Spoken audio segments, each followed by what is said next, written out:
Meus irmãos, eu quero ler com você, portanto, Juízes capítulo 6, do verso 11 ao verso 16, e nós vamos, como sempre, tratar do capítulo inteiro. Eu quero me deter a essa perícope. Perguntaram para mim qual a versão, a ARA, Almeida atualizada, é a versão que eu estou lendo. Nos diz assim a gloriosa palavra de Deus: então veio o anjo do Senhor e se assentou-se debaixo do carvalho que está em Ofra, que pertence a Joás, a Abiezrita, e Gideão seu filho estava malhando o trigo no lagar, para o pôr a salvo dos midianitas. Então o anjo do Senhor lhe apareceu e lhe disse: o Senhor é contigo, homem valente. Respondeu-lhe Gideão: ai, Senhor meu, se o Senhor é conosco, por que nos sobreveio isto? E o que é feito de todas as suas maravilhas que os nossos pais nos contaram, dizendo: não há Deus maior, não há Deus melhor, não há Deus tão grande como nosso Deus. Não nos fez o Senhor subir do Egito, porém agora o Senhor nos desamparou e nos entregou nas mãos dos midianitas. Então se virou o Senhor para ele e disse: vai nessa. Vamos ler juntos? Então o Senhor se virou para ele e disse: vai nessa tua força e livra Israel das mãos dos midianitas, porventura não te enviei eu? E ele lhe disse: ai, Senhor meu, como eu livrarei Israel? Eis que a minha família é a mais pobre em Manassés, e eu o menor na casa do meu pai. Tornou-lhe o Senhor, já que eu sou contigo, ferirás os midianitas como se fossem um só homem. Já que eu sou contigo, ferirás os midianitas como se fossem um só homem. A primeira ordem do Senhor é: vai nessa tua fé, não, força. Vai nessa tua força. É o tema da nossa mensagem nesta noite. Vai nessa tua força. Senhor, fala ao coração da tua igreja. Desperta-nos, Senhor, para entender aquilo que o Senhor está fazendo no nosso meio. Anima-nos, Senhor, quando estivermos cansados. Ajuda-nos, Senhor, a compreender o que o Senhor pensa de nós, aquilo que o Senhor entrega a nós, que é a nossa salvação, o Senhor de graça, e nos chama para servir o Senhor. Anima o coração de quem está desanimado nesta noite, é o que eu peço em nome de Jesus. Amém. Que força que nós temos. Jesus é o dia inteiro em prova, é o dia inteiro em luta, é o dia inteiro em boleto, é o dia inteiro em conta, é o dia inteiro na luta que nós passamos. Seja as lutas que nós temos em casa, seja as lutas que nós temos no trabalho, sejam as lutas que nós temos na saúde, sejam as lutas que nós temos na nossa mente, conosco mesmos, sejam as lutas que nós passamos na nossa vida conjugal, no relacionamento, no casamento, na nossa vida relacionamental, com os nossos relacionamentos. Talvez uma frustração com um amigo, talvez uma frustração com algum parente, talvez uma frustração dentro da própria casa, com os filhos, com o marido, com a esposa. Que força, se temos que lutar o tempo inteiro. Eu acho muito interessante que nesses últimos dias, alguém, eu não me lembro, perguntou assim para mim, lá na igreja, lá onde eu trabalho, no gabinete onde eu fico, lá na secretaria: como você está? O Senhor ministrou rapidamente ao meu coração o texto de Neemias. Ele disse: não choreis neste dia, vão e celebrem, porque a alegria do Senhor é a vossa felicidade. É isso que está escrito em Neemias? A alegria do Senhor é a vossa alegria, é isso? A alegria do Senhor é a vossa vitória, é isso que está lá? Não, a alegria do Senhor é a vossa força. Naquele momento eu respondi para o irmão que me perguntou: olha, eu penso que eu estou forte. Eu não estou como eu gostaria de estar, no meu sentimento, mas eu estou como eu devo estar. Porque se eu cheguei até o dia de hoje, com tudo que passou nesses últimos dias, em minha vida particular, é porque eu estou forte. E hoje você precisa sair daqui entendendo que Deus não está tão preocupado com a sua felicidade, que Deus não está tão preocupado com a sua alegria, mas eu estou certo que Deus está preocupado com a sua força, porque o Paulo diz que quando ele é fraco é que ele é forte. Obviamente que existe alegria e felicidade no Senhor, mas o próprio Pedro diz que aqueles que estão passando por tribulações, em momento nenhum estão passando como, alegres e sorridentes. Nós não podemos pensar dessa forma. Então é natural que nós fiquemos tristes, é natural que nós fiquemos cabisbaixos. Esses sentimentos fazem parte do nosso corpo, Deus os colocou em nós. Está escrito em Provérbios que em Eclesiastes, aliás, 7, versículo 3, que a tristeza do rosto faz melhor o coração. Talvez você esteja triste com o seu casamento, talvez você esteja triste com o relacionamento com seus filhos, talvez você esteja triste com o relacionamento com seus pais, talvez você entrou nesta noite aqui triste com algum tipo de relacionamento que Deus tenha colocado na sua vida, com alguma decepção que você teve, talvez você esteja triste até com esta igreja. Talvez você esteja triste com algum líder seu. Mas o importante é que, ainda que você esteja triste, você esteja forte. Porque Deus estando alegre, o povo de Deus está forte. Nós precisamos sair daqui forte. Nós entendemos aqui, na última vez que eu preguei sobre os midianitas da nossa vida, que os midianitas da nossa vida derrubam a gente. Eles sobem contra nós, lembra dos pontos? Ele vem contra nós em multidão, ele nos oprime, ele nos deixa escassos, eles nos enfraquecem. Lembra aí do versículo 1, diz: e fizeram o povo de Israel o que era mal perante os olhos do Senhor, por isso o Senhor os entregou nas mãos dos midianitas por 7 anos. Prevalecendo o domínio dos midianitas sobre Israel, fizeram estes, por causa dos midianitas, as covas que estão nos montes e nas cavernas. E o versículo 6 nos diz: assim Israel ficou muito debilitado com a presença dos midianitas. Como que Israel ficou? Muito debilitado. E às vezes esse é o mesmo cenário da nossa vida. Muitas vezes este versículo representa a minha e a sua história. Situações em que nós estamos muito debilitados, e ainda assim chamando-se por povo de Deus, Israel, mas servindo a Deus, conhecendo a Deus, caminhando com Deus, entretanto muito debilitado, porque o texto diz que eles não tinham força. Quando eu estou debilitado é porque eu não tenho força. O texto vai dizer que quando eles não tiveram forças, e reconheceram, nem reconheceram, o Senhor na verdade levanta o profeta para falar contra Israel. O texto vai dizer que então os filhos de Israel clamavam ao Senhor. E é isso que eu e você fazemos em todas as situações, ou devemos fazer, quando nossas forças se debilitarem, quando o casamento parecer que está uma destruição, quando os filhos ficarem desobedientes, quando o emprego não for mais aquilo que nós esperávamos, quando a conta parecer que não vai mais sustentar a casa, quando o coração estiver aflito, angustiado, talvez por causa da depressão, talvez por causa de alguma frustração que eu e você venhamos a enfrentar. Na última vez eu disse que nós devemos clamar ao Senhor e não tentar auto-reformas, porque eles cavam covas para tentar se esconder dos midianitas. Resolvia as covas que eles cavavam? Resolvia as cavernas que eles se escondiam? Os midianitas encontravam eles. E enquanto você não tomar uma postura na sua vida, de ir diante dos midianitas da sua vida, da tribulação, da aflição, da fraqueza e da debilidade que você estiver, de clamar a intervenção do alto ao Senhor, e tentar resolver da tua forma esta angústia que hoje você possa estar enfrentando, você vai continuar nela por mais tempo. Porque por 7 anos eles tentaram se esconder, tentaram cavar covas para esconder a sua comida, mas vinha o midianita e prevalecia sobre Israel. Mas há uma intervenção do alto. Como é difícil pensar que nós não somos por causa daquilo que nós somos, e do que fizemos por causa dos midianitas da nossa vida.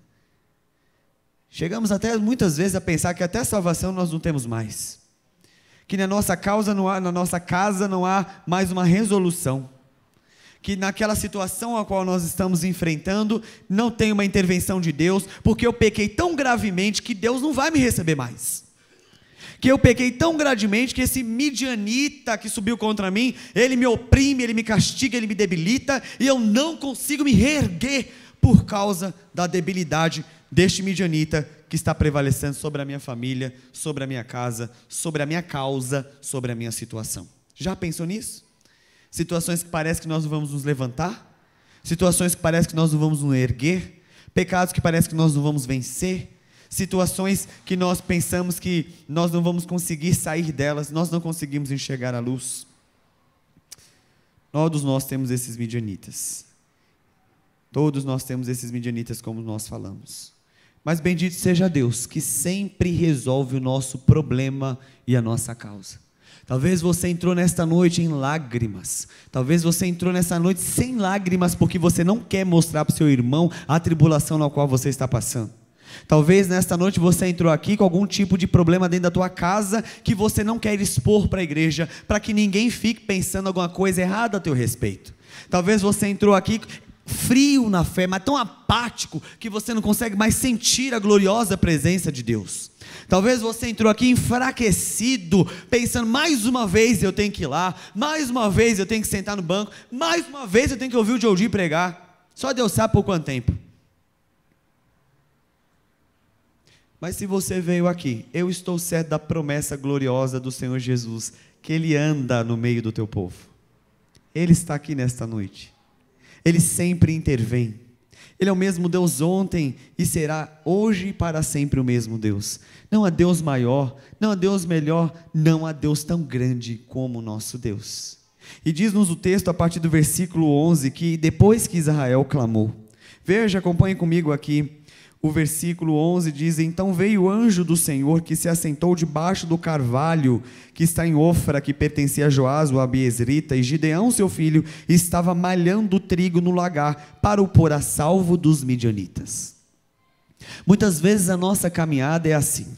Nós estamos tentando o tempo inteiro, colocar a nossa casa, colocar o nosso casamento. Eu falando nós como se eu fosse casado, ou seja, eu recebo, né? É só para contextualizar, tá? Colocando os nossos filhos, eu tenho uns na fé, colocando a nossa família, nossa igreja, os nossos ministérios, a salvo do diabo, dos midianitas que nos perseguem. Tentando fazer as nossas auto-reformas, tem que continuar vivendo, e o Gideão está continuando vivendo aqui, até que o Senhor aparece para Gideão, para dizer a Gideão, vai nesta tua força. Por isso quero usar a Gideão não como o maior exemplo, porque o maior exemplo da palavra de Deus é o Senhor Jesus Cristo, e é Ele quem está aqui aparecendo para Gideão, para usar Gideão, apesar de Gideão, não porque Gideão é bom. Eu não consigo entender como ele chama Gideão de homem valente aqui. Talvez na sua versão está homem valente, né? Homem valente. Ele, ai Senhor, já começa reclamando. O Senhor aparece aqui para Gideão. E eu quero me deter nesses próximos minutos em quem é Gideão. E mostrar para você que a Bíblia nunca escondeu problema, que a Bíblia nunca escondeu dificuldade, que a Bíblia nunca escondeu os problemas daquelas famílias, como nós tentamos esconder os nossos. Em momento nenhum eu estou falando para você expor os seus problemas aqui, amado. De tudo que você tem que guardar, guarda o teu iPhone 16 Pro Max. De tudo que tem que guardar, guarda o teu carro do último ano. É isso que a Bíblia fala? De tudo que você tem que guardar, guarda a tua conta gorda lá, cuidado para não pegar o seu dinheiro. É isso que a Bíblia fala? De tudo que você tem que guardar, guarda o teu coração, porque dele procede as fontes de vida. Talvez escondemos dos nossos próximos, não temos coragem de falar das dificuldades que nós passamos para o nosso próximo, mas do Senhor ninguém esconde nada. E o Senhor sabia quem Gideão era. Veja quem era Gideão. Em primeiro lugar, Gideão era um mero agricultor. Nessa minha geração nós chamaríamos ele, Márcia, de agroboy. Israel vivia disso. Israel vivia da agricultura. Israel vivia do agronegócio. O problema é que os midianitas estão oprimindo Israel no quê? Na sua fonte de sustento. Eles estão tirando tudo que Israel tem. Muitas vezes é assim que nós nos sentimos. Quando, seja qual for o teu midianita, sobe contra a tua casa, contra a tua vida, ele vem, mina você, ele tira de você toda a tua fonte de recurso, para que você seja uma pessoa alegre, uma pessoa feliz. Até que o Senhor aparece a Gideão, que é um mero agricultor. Currículo de Gideão, mero agricultor. Qual é o teu currículo? Acredito que aqui tem pessoas que são PhDs. Eu não tenho título nenhum, não sei nem o que eu estou aqui em cima fazendo, é só unção de Deus mesmo. Talvez tenha gente aqui formada em alguma faculdade, outros que não tiveram talvez o mesmo privilégio. Talvez existam pessoas aqui que têm gerações e gerações de crentes com o nome na igreja. Talvez existam pessoas aqui que trabalham em multinacionais, outras que trabalham um trabalho um pouco mais simples comparado àquilo que o mundo acha que é glorioso. Gideão era um mero agricultor. Quando Deus resolveu resolver o problema, Ele não foi buscar um juiz em Israel. Ele não foi na casa de uma pessoa importante. Ele não foi na casa de uma pessoa com sobrenome importante. Ele não foi na casa de uma pessoa rica. Ele não foi na casa de uma pessoa poderosa. Ele não foi na casa de uma pessoa gloriosa. Ele não foi na casa de um juiz. Ele não foi na casa de um prefeito. Ele não foi na casa de um rei. Ele não foi na casa de um homem que, segundo o mundo, pudesse ser o dono de uma multinacional. Nada contra essas pessoas, que Deus os envie para ajudar nos missionários, nas obras, né? Com o meu dízimo é pouco. Dá para sustentar a Missurica toda lá não. Eu queria poder dar tudo que faltava lá na Missurica, mas Deus ainda está abençoando, nós estamos dando aquilo que nós podemos, que a gente dá com alegria. Não é? Não foi alguém de um dízimo alto que Deus foi buscar. Deus foi buscar um mero agricultor. Porque quando Deus quer usar alguém, Ele usa as coisas loucas deste mundo, aquilo que parece mais improvável deste mundo, para confundir as sábias. Talvez nesta noite você esteja esperando que alguma coisa sábia vá ao encontro da tua casa, ao encontro da tua vida, ao encontro do seu problema, ao encontro da tua causa, para resolver a tua causa, quando na verdade aquela irmãzinha que ora é que está ali sendo usada por Deus, para estender as mãos sobre você, fazer uma oração, e Deus respondeu a oração do justo. Às vezes nós colocamos a nossa esperança em estruturas, às vezes nós colocamos a nossa esperança na instituição, muitas vezes nós aguardamos que a nossa providência venha dos títulos, dos nomes, dos sobrenomes, daqueles que têm maior proeminência, seja dentro da igreja ou fora da igreja, quando na verdade, muitas vezes quem Deus está usando, são as pessoas mais simples, nós nem pensamos. Eu costumo falar para os adolescentes, sabe onde eu gosto de orar? Onde estão as irmãs do coque. É ali que eu gosto de orar. Está até gravado aqui, ó. Gosto de orar onde estão as irmãs do coque. Sabe por quê? Essas irmãs estão passando por problema, elas sabem o que é oração. Elas vão entender. Essas irmãs estão passando por luta. Quando você escuta uma oração dessas irmãs ou desses irmãos, o negócio vem forte assim, você fala, eita Deus. Não é? As pessoas mais simples. Aqueles irmãozinhos que sentam no fundo do banco da igreja, ninguém vê, ninguém sabe quem é, não tem título, não tem nome, não tem cargo. Assim era Gideão. Pode ser que seja você nesta noite, uma pessoa sem título, sem nome, sem cargo, sem sobrenome, mas quem Deus quer usar para abençoar Israel.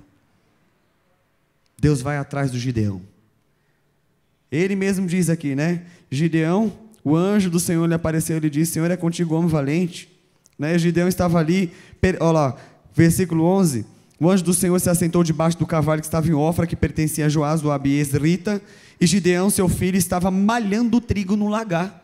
Ele não estava dentro de um palácio, de um reino, ele não estava dentro de um lugar onde os políticos estavam governando, não. Ele estava malhando trigo dentro de um lagar de uva,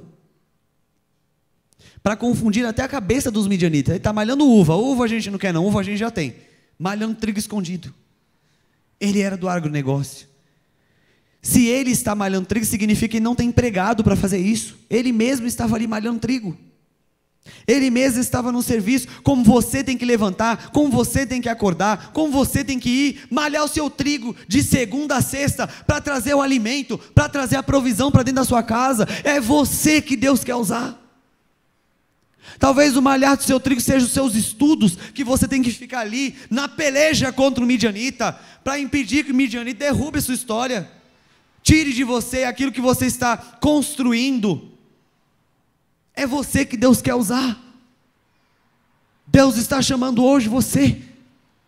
Não importa o teu currículo, não importa a tua finança, não importa se você tem PhD, ou se nem faculdade você tem, não importa se você tem sobrenome dentro da igreja, ou se ninguém sabe nem teu nome, o importante é que Deus sabe quem você é, e hoje Ele te chama, para servir aqui nessa causa dessa igreja, para servir o reino de Cristo. Ele não era só isso não, mas ele também era da família mais pobre. Olha, o Senhor fala assim para Gideão: o Senhor é contigo, homem valente. Ele já começa: ai, Senhor meu, se o Senhor é comigo, por que nos sobreveio tudo isto? E que é feito das tuas maravilhas que os nossos pais nos disseram? Não nos fez o Senhor subir do Egito, porém agora o Senhor nos desamparou e nos entregou nas mãos dos midianitas. Você já se sentiu assim? O Senhor me desamparou. O que é daqueles testemunhos que nós ouvíamos? Cadê aqueles dias gloriosos que nós vivíamos? Mas agora o Senhor nos desamparou. Aí Deus está chamando Gideão para a obra. Gideão: ai, Senhor, ai, isso, ai, aquilo, ai, eu não hoje isso, ai, Senhor, mas aquilo. Vamos ver se a gente não é que nem Gideão, só no ai, ai, ai. Aí o Senhor responde para Gideão o quê? Então se virou o Senhor para Gideão e disse: vai nessa tua força, e livre Israel das mãos dos midianitas. Porventura não te enviei eu? Quem que está enviando? Quem que capacita? Quem manda a provisão? Quando Deus nos envia para uma causa, seja dentro da tua casa, seja para resolver o problema da tua família, seja para resolver algum ministério na igreja, seja para se envolver na obra do Senhor, quem está te chamando e quem está enviando é o próprio Senhor. Mas o Gideão faz de novo o que aqui? E ele lhe disse: ai, Senhor. E já começa a desculpa de novo. Ô, meu irmão, eu fico: Deus não me manda crente de ai. Trabalhar comigo tem que, os meninos sabem como que é. Eu não gosto desse negócio de ficar reclamando. Reclama e vamos resolver. Qual é a resolução? Você tem uma resolução? Não, então deixa eu pensar aqui, vamos orar. Eu sempre peço: Deus não me manda esses crentes do ai. Esses crentes de ai, mas não dá. Meus amados irmãos, Warren Wiersbe, comentando outro texto. Quem conhece o Warren Wiersbe aqui? Hernandes usa muito o Warren Wiersbe. Comentando outro texto, diz que não tem coisa pior para um exército do que um soldado com medo. Um soldado com medo causa mais problema para o exército do que o outro contingente do exército, do que o exército inimigo. Você lembra lá daqueles 10 espias que voltaram da terra? Que eles voltaram falando para o povo? Não dá não, a terra é muito grande, esse problema é muito grande, Moisés, nós vamos morrer, Deus trouxe a gente aqui para morrer, vamos ficar aqui no deserto mesmo, vamos ficar aqui até morrer. O que aconteceu com o povo? Todo mundo esmoreceu, por causa daqueles 10 soldados. Só 2 voltando falando que o negócio era bom. Está aqui o Gideão, isso, aí ele fala assim, né? Ai, Senhor meu, como livrarei Israel? Eis que a minha família é a mais pobre em Manassés e eu o menor no meu pai. Família mais pobre, clã menor na casa de meu pai. Se o currículo dele era que ele era só um agricultor, um fazendeirinho, sabe esses meninos da roça? Plantando as coisas, tudo, com a enxada dele. Não era menino estudado da USP, de Harvard, não era menino estudado lá de Oxford, ele era da roça. Estava lá pegando as missiuricas já naquela época lá. Se o currículo dele é esse, qual é o status social dele? Menor família, mais pobre das famílias, dos clãs de Israel. É nada o menino. Vai lá em Judá. Judá tem uma elite lá poderosa. Pega os da elite poderosa lá. Eu sou daqui dessa tribinho aqui, pequeno. Para piorar, sou da tribo mais pobre, sou da menor tribo, da família mais pobre, e sou o menor, sou o mais novo aqui na minha família. Nem pode ser eu que tem que ir. Tem que ser o irmão mais velho pela regra, Senhor. Eu não. Às vezes a gente não é assim na obra do Senhor. Eu não, Senhor. Eu sou pobre, da família mais pobre. Meu clã aqui, minha família, ninguém nem é conhecido entre as tribos de Israel. Busca em Benjamim. Lá onde vem os reis, busca em Judá, lá também tem rei. Busca em Efraim, muito maior, a maior tribo de todas. Pega nesse povo aí. Eu não sou nada, eu sou ninguém, minha família não é ninguém, a gente entra e sai aqui em Israel, ninguém nem vê. Era assim que ele se sentia. Status social do Gideão, mais pobre, da família mais pobre. E que tinha uma pequena fé também. Ó, currículo, nenhum. Status social, nenhum. Estado emocional, eu, não. E está ferido, mas o que aconteceu com as grandes obras do Senhor? O Senhor me desamparou. Como que estava o emocional dele? Acabado. E às vezes não é assim na nossa vida. Nos sentimos no nosso currículo. Eu não sou grande igual fulano, não sou grande igual Beltrano. Como é o nosso estado social? Eu não sou rico como fulano, eu não sou rico como Beltrano. Nosso estado emocional, consegue nem dormir. Está esse aqui, o Senhor desamparou, se sentia desamparado pelo Senhor. Existe coisa mais horrorosa e triste do que se sentir desamparado pelo Senhor? Porque se alguém da nossa família ou entre as pessoas nos desampararem, qual é o nosso último recurso e esperança? O Senhor. E quando nós sentimos que estamos desamparados pelo Senhor? O menino já era da família mais pobre. O menino nem nome tinha lá em Israel. Já era o mais novo dos irmãos. Porque ele fala, eu sou o menor dos irmãos. O currículo do menino, ele não era de família real, ele não era dos príncipes de Israel, ele não era dos anciãos do povo, ele não tinha nenhum título ali em Israel. Emocional do menino acabado. E o Senhor aparece para ele. E diz aí no versículo 14. Coloca o versículo 14 para mim aí, por gentileza. Então, para esse menino do currículo pequeno, de status social nenhum e do estado emocional nenhum, o Senhor disse, vai nessa a tua força. Que força? E muitas vezes o Senhor está falando isso para nós. Hoje você vai sair por aquelas portas nessa tua força. Talvez você se sinta assim. O amado irmão, não estou falando contra os ricos da casa de Deus, não. Deus abençoe que nós tenhamos sempre irmãos que possam ajudar. Isso é riqueza, é ministério. Riqueza é dom. Na Bíblia chama riqueza de dom. Que Deus abençoe que essa igreja seja muito rica, amém, né? O Davi orava assim, sejam prósperos todos que te amam. Quem ama o Senhor aqui? Deixa eu ver. Seja próspero todos vocês, em nome de Jesus. Era como Davi orava, mas nós sabemos que às vezes a nossa vida vai ser mais simples. Nós sabemos que nós vamos ser Gideões, de um currículo simples, de um status social simples, e de um estado emocional, muitas vezes, com sentimento de desamparo, da parte de Deus. Mas Deus pode escolher os mais jovens e aparentes mais significantes e elevá-los à proeminência. Podemos ser... O Senhor se concentrou no que Ele queria realizar através de Gideão e não por todo Israel. Às vezes a gente olha para a obra do Senhor e fala assim, não, eu não tenho condição de fazer isso não, mas o irmão fulano lá vai fazer. E às vezes, e muitas das vezes, Deus está concentrado no que Ele quer fazer através da tua vida. Não é de todo Israel. Você quer ver como a obra é? A obra é assim, tem 100 pessoas dentro da igreja, quantos trabalham? 10. São sempre os mesmos 10. Está na cozinha, está no piano, está no cantando, está nas crianças, estão no mesmo lugar. Muitas vezes Deus não está preocupado com multidões, Deus está preocupado com discípulos. E Ele estava preocupado que Gideão obedecesse. Por isso, nós precisamos entender nesta noite, que a despeito de quem somos, a despeito do nosso currículo, a despeito do nosso status social, a despeito do nosso estado emocional, o Senhor hoje te convoca para a obra dEle, aqui neste lugar. Engraçado que eu não escuto um amém agora, né?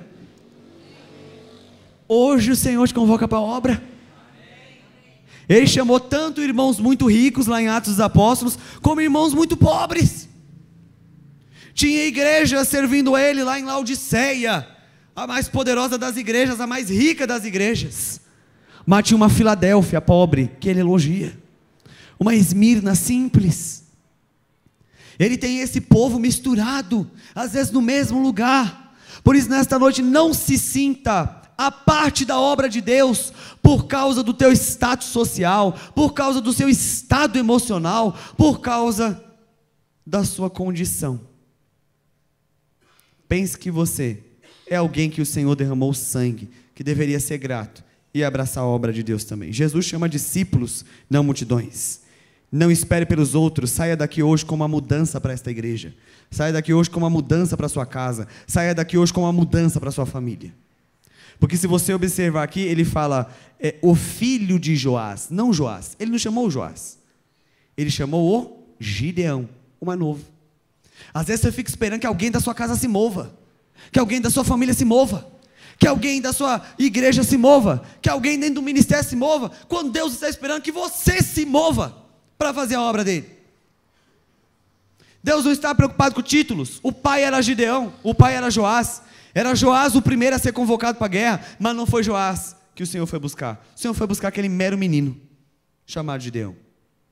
E eu sei que hoje o Senhor está falando no teu coração. Vai nessa tua força. Talvez você se sinta fraco. Talvez você se sinta pobre. Talvez você se sinta um Zé Ninguém. Perdoe-me aqui o termo. Eu não tenho currículo. Eu não tenho nada, eu não sou comparado a essas grandezas das pessoas do mundo, eu nem sei se posso servir o Senhor, eu penso que não tenho dom nenhum, eu não sei como eu posso servir na obra aqui na Moeb. Meus amados irmãos, se hoje você se levantasse como uma resposta a esta igreja, cada um de vocês, essa igreja avançaria muito mais rápido.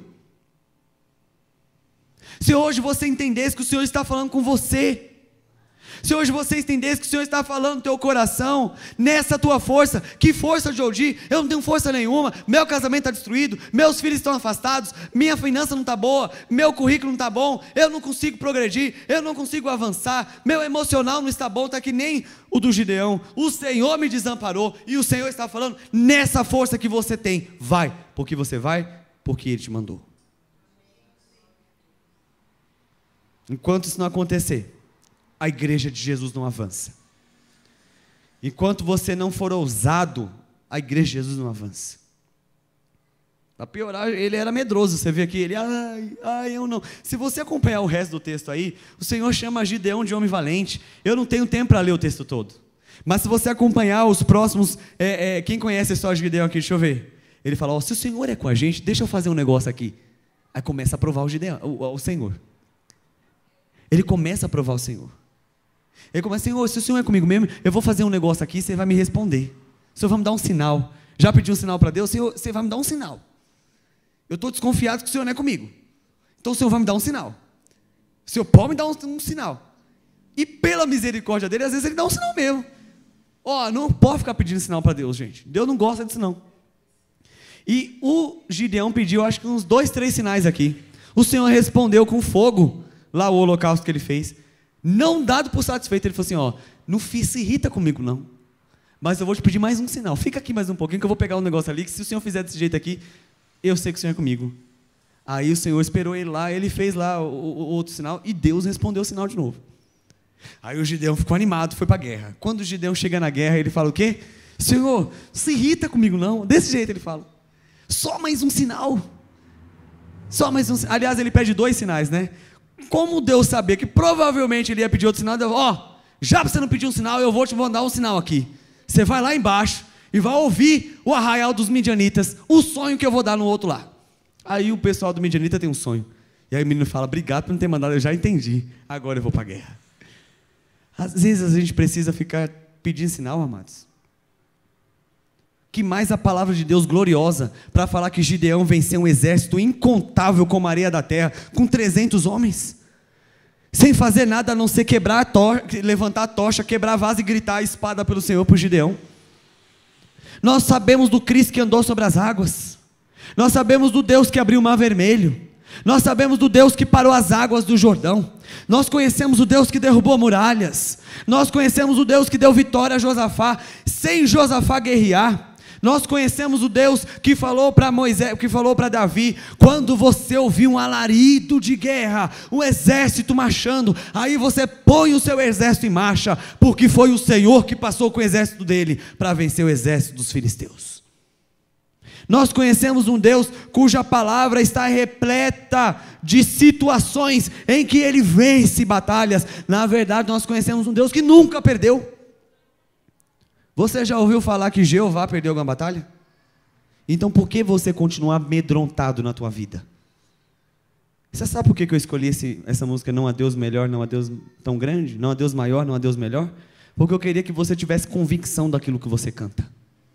Quando Deus te levantar para fazer algo, para livrar alguém, quando Deus te levantar para te enviar, você precisa ter isso em mente. Por isso eu quero deixar com vocês aqui 3 lições nesse texto. Em primeiro lugar, como é que eu me levanto dessa inércia espiritual, desse medo que nós temos de nós mesmos, com esse currículo que nós temos, indo com a força que nós nem temos? Como é que eu vou com essa força que eu não tenho? Estou cansado. Eu estou cansado, você deve estar cansado tão quanto eu. Como é que então eu vou obedecer o ide de Jesus? Porque para Gideão o Senhor disse, vai e livre Israel. Para a igreja ele diz, vai e prega o evangelho a toda criatura. É o mesmo vai, é o mesmo Senhor. Em primeiro lugar, ouça o que o Senhor diz ao teu respeito. O Senhor disse para um homem medroso como Gideão, o Senhor é contigo, homem valente. O Senhor é contigo, mulher valente. O Senhor é contigo, homem forte. O Senhor é contigo, mulher forte. Porque Deus não está olhando para quem nós somos agora, Deus está olhando para aquilo que Ele vai nos tornar. É por isso que Ele diz para Gideão, mesmo sabendo que Gideão era medroso, Ele falou, Gideão, homem valente. Sabe onde Gideão está? Na galeria da fé. E ele é elogiado por sua fé. Eu queria perguntar para o autor de Hebreus, que ninguém nem sabe quem é. É quem disse que Gideão tinha fé? Pra você colocar Gideão lá. O Gideão falando, não, me dá um sinal. Não, me dá um sinal. Toda hora pedindo um sinal. Que homem de fé é esse? Quando eu olho o Antigo Testamento, à luz do Novo Testamento, que é a interpretação do Antigo Testamento, eu vejo que Deus olha para o povo de Deus, para aquilo que Ele está tornando que o povo de Deus será. O Senhor não está no nosso tempo. Por isso hoje Ele está te convocando, certo de quem Ele está trabalhando para quem você seja, certo de quem Ele está trabalhando para que você sirva, como você vai servi-lo. Então, preste atenção no que Deus diz a teu respeito. Deus levanta o servo, Deus chama.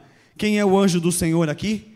Anjo do Senhor em letra maiúscula, era o próprio Cristo Jesus.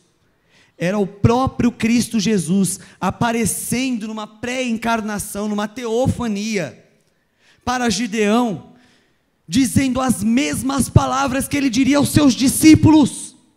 Vão e pregam o evangelho. Ele diz para Gideão, vá e liberte Israel das mãos dos midianitas. Quando nós vamos e pregamos o evangelho, nós estamos livrando os israelitas das mãos de Satanás.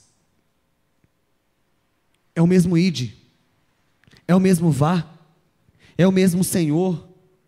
Então você precisa entender que é Deus que te chama. Para nós avançarmos na nossa vida, nós temos que ter fé e confiar naquele que nos envia. Quando Deus nos chama para uma grande obra, veja aí o versículo 14, olha o tamanho da obra. Vai nessa tua força que ele não tem, e livre Israel das mãos dos midianitas. Como eram os midianitas? Olha aqui no versículo 3. Porque cada vez que Israel semeava, os midianitas, os amalequitas, bem como todos os povos do Oriente. Você está entendendo? A Palestina inteira está contra Israel. Tem nada a ver com a política de hoje, tá? Estou mostrando aqui no Antigo Testamento. Uma Palestina inteira está subindo contra Israel. Aquela região inteira está subindo contra Israel. O problema é grande. A obra é grande. E muitas vezes a obra que você está sendo chamado para fazer aqui nesta igreja é grande. Ô amado irmão, a obra na Moeb é grande. Você que está servindo aqui, o Joel que está aqui há muito tempo, não é, irmã? Márcia, quanto tempo nós estamos aqui? Vendo essa obra que é imensa. Às vezes a obra na tua casa é grande, o problema na tua família é grande, a dificuldade que você está enfrentando é grande, e o Senhor está chamando para você enfrentar esta grande dificuldade. Você precisa confiar, porque é Ele que nos encoraja. A obra é grande, mas olha o versículo 16 que o Senhor diz, tornou-lhe o Senhor, já que eu estou contigo, ferirás esse midianita como se fosse um só homem. Eles podem ser até uma multidão, mas porque eu sou com você, não há Deus maior, não há Deus melhor, não há Deus tão grande como o nosso Deus. Tem coisa maior que o nosso Deus? Então se levanta para servir o Senhor. Nessa força que você tem, de hoje estou cansado, de hoje estou decepcionado, de hoje eu estou com o coração entristecido, de hoje estou frustrado, de hoje estou cansado, não importa, nessa força que você tem, seja encorajado pelo Senhor que diz, vai nessa tua força, porque eu estou contigo, ferirás os midianitas, os problemas, as dificuldades que nós temos que enfrentar, para que o reino do Senhor avance, como se fosse um probleminha, um só homem um probleminha só. Ouça a voz daquele que te chama. Em segundo lugar, confie na promessa de Deus. Confie na promessa de Deus. Quem era Gideão? Quem é você hoje aqui? Quem era Gideão em um Israel gigantesco? Com uma Judá privilegiada? Com uma tribo de Judá privilegiada? Com uma tribo de Benjamim privilegiada? Com uma tribo de Efraim maior do que todas as outras tribos? Quem era Gideão, filho do Abiezerita? Quem é você hoje neste lugar? Você precisa hoje confiar no Senhor. Talvez hoje você seja aqui o mais improvável das pessoas que possam fazer alguma coisa aqui no reino. Talvez hoje você possa ser a pessoa mais simples dessa igreja. Talvez sua família seja mais simples aqui também. Meus amados, quem eram os apóstolos? Quem era Pedro? Numa leva de fariseus, de sumos sacerdotes, de sacerdotes. Quem era? Quem era Tiago? Quem eram os outros? Nem cito os outros, né? Só fala de Pedro, Tiago, João. Malemar fala de André e de Mateus, que Mateus escreveu. E o resto que ninguém fala nada? Quem eram esses meninos? Deus usa essas coisas loucas. E se eu sou um improvável, bendito seja Deus.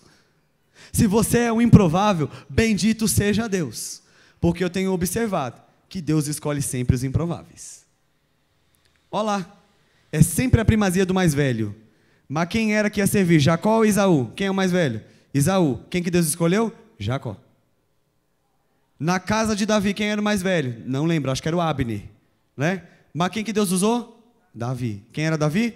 Mais novo. Na casa de Jacó, quem era o mais velho? Rúben. Ou Judá, não lembro. Acho que era o Rúben. Tem que lembrar a Bíblia, irmão, nós todos, né? Mas quem que Deus usou? José. Você vê? O mais improvável. Aquele que ninguém está dando nada.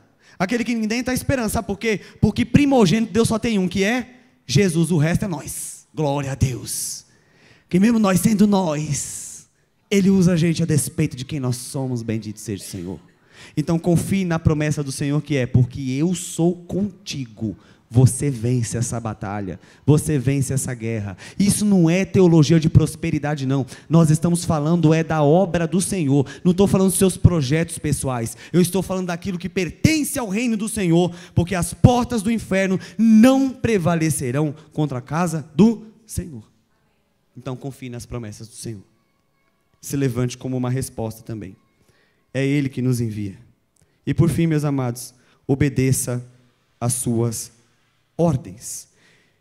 Quando o Senhor levantou Gideão por causa dos midianitas, nós falamos, não esqueça da pregação não, já falei dos midianitas que dão problema. Deus está aqui levantando alguém, porque Deus, amados, Deus usa as pessoas. Deus me usa e usa você no reino. Deus tem prazer em nos usar. Pessoas como nós, vários salmos, vários textos, mostram que a despeito de quem nós somos, pecadores e merecedores, Ele levanta gente como Davi, um adúltero. Ele levanta gente como Jacó, um enganador mentiroso. Ele levanta gente como Abraão, um homem sem fé também, que é chamado de pai da fé. Morria de medo lá de todo mundo. Ele levanta pessoas como Neemias, estressados demais. Às vezes nós temos vontade de fazer que nem Neemias, né? No ministério, tem um pessoal que dá trabalho pra gente, e Neemias fala assim: eu peguei um deles, eu bati neles, eu arranquei os cabelos e fiz eles jurarem que eles iam andar na presença do Senhor. Não dá vontade de fazer assim às vezes? O Neemias dos estressados, ele usa Gideões medrosos, ele usa Josafás que se associam com gente errada, ele usa Ele usa aqui, tem um outro juiz chamado aqui, lá na frente, um Sansão. Um homem que esquece do voto que fez. Quantos votos você fez e esqueceu? Quantas promessas você falou para Jesus que você ia cumprir e esqueceu? Ele usa Jefité, um bandido, para livrar Israel. Não vai usar gente? Ô gente, ele usou a queixada do jumento. Não vai usar um jumento inteiro que nem eu? Se na queixada do jumento ele usou, ele não vai usar uma pessoa como eu, como você? Esses dias me perguntaram assim sobre o trabalho da mocidade da nossa igreja.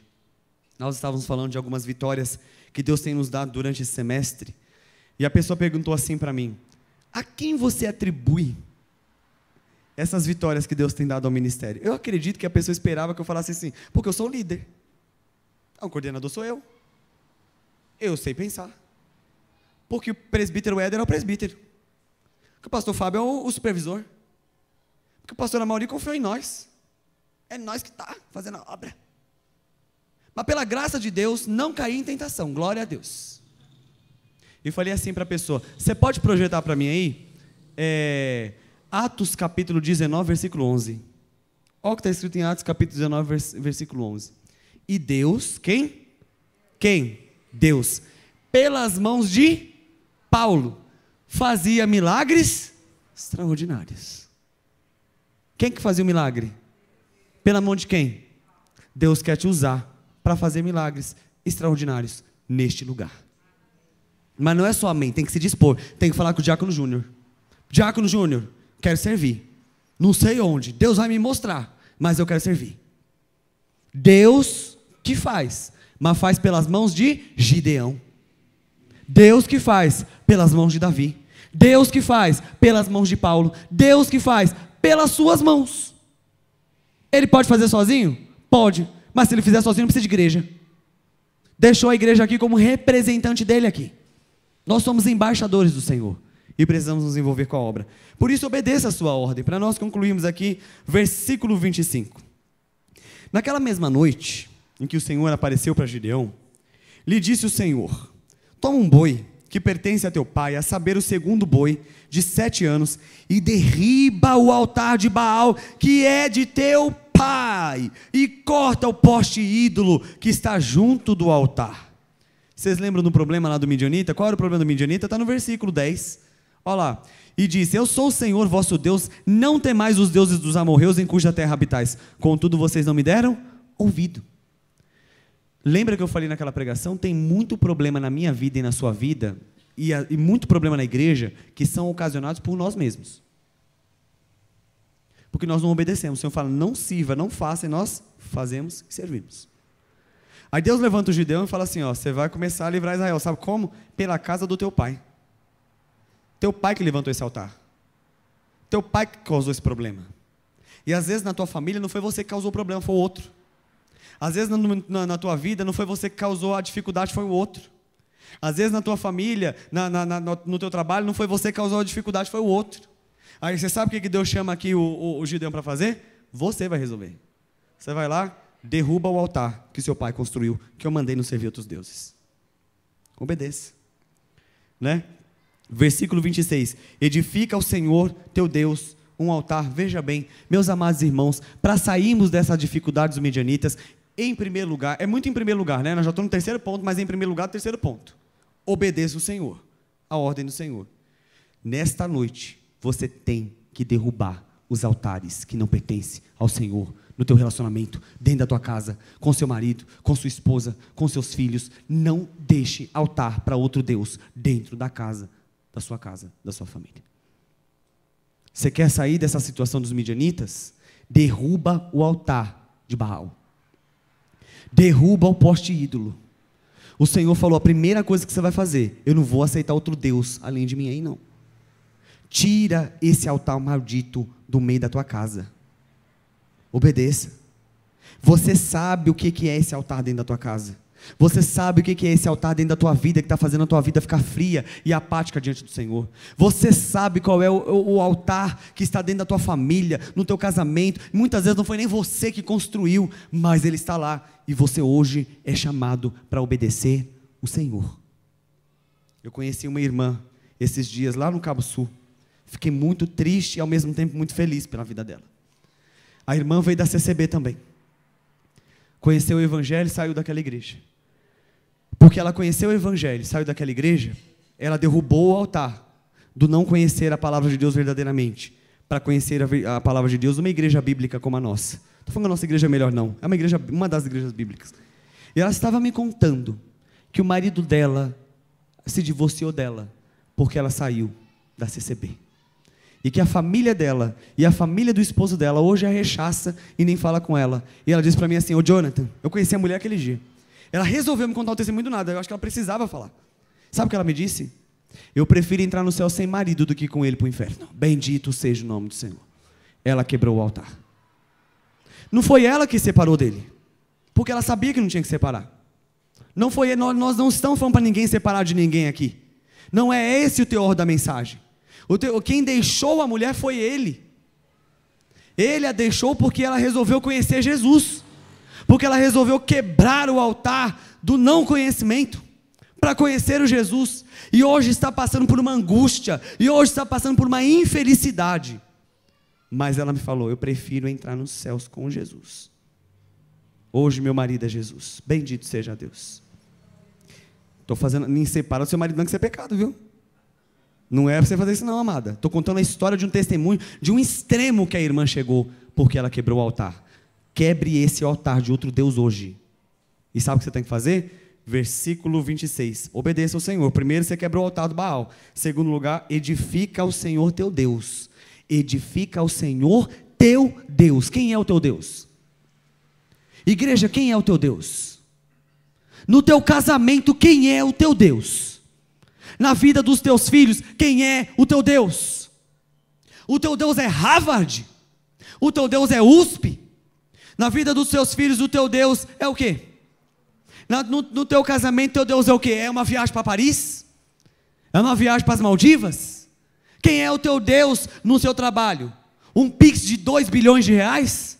Quem é o teu Deus na tua vida, nos teus estudos? Quem é o teu Deus nos teus relacionamentos? Um amigo?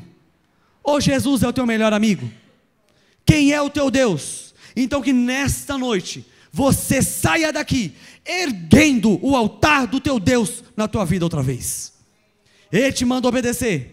Ergue o altar, está escrito aí, edifica. Edificação é obra, edificação não é da noite para o dia. Aqui vai acontecer da noite para o dia, mas você sabe que na tua vida, no teu casamento, no teu emprego, nos teus estudos, na tua vida espiritual, na tua vida emocional, você tem que ir edificando um altar para o teu Deus. Quem é o teu Deus?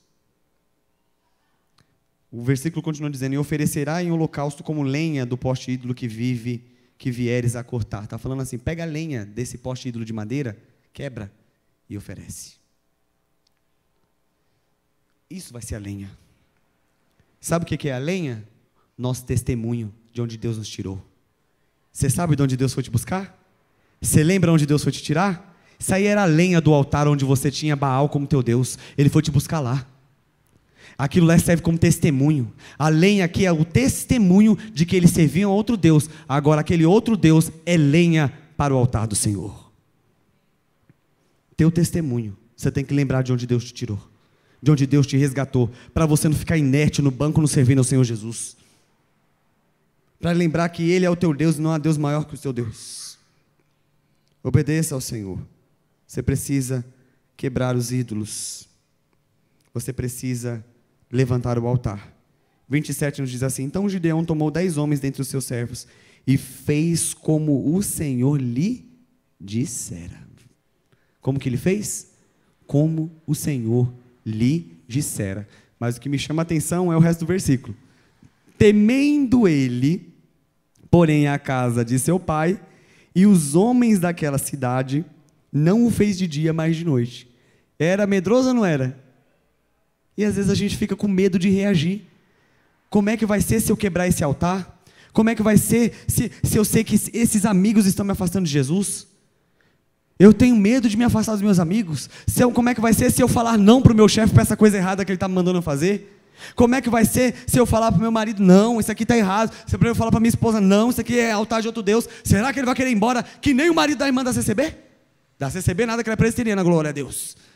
Né? Como é que nós vamos fazer? Temendo Ele. E às vezes a gente teme também, mas Ele obedeceu. Não é para nós temermos. Ele obedeceu. Capítulo 7 vai dizer que Deus, Ele age por intermédio de Gideão. E o capítulo 8, lá no último versículo 28, Deus vai agir através de Gideão e vai nos dizer assim, no versículo 28, assim foram abatidos os midianitas. Quem que estava abatendo Israel? Os midianitas. Agora quem que foi abatido? Os midianitas. Assim foram abatidos os midianitas de diante dos filhos de Israel e nunca mais levantaram a cabeça. Que na tua vida esses midianitas sejam abatidos e nunca mais levante a cabeça sobre a tua casa, sobre a tua família, sobre os teus filhos, sobre o teu ministério, sobre a obra que Deus está fazendo sobre a tua vida.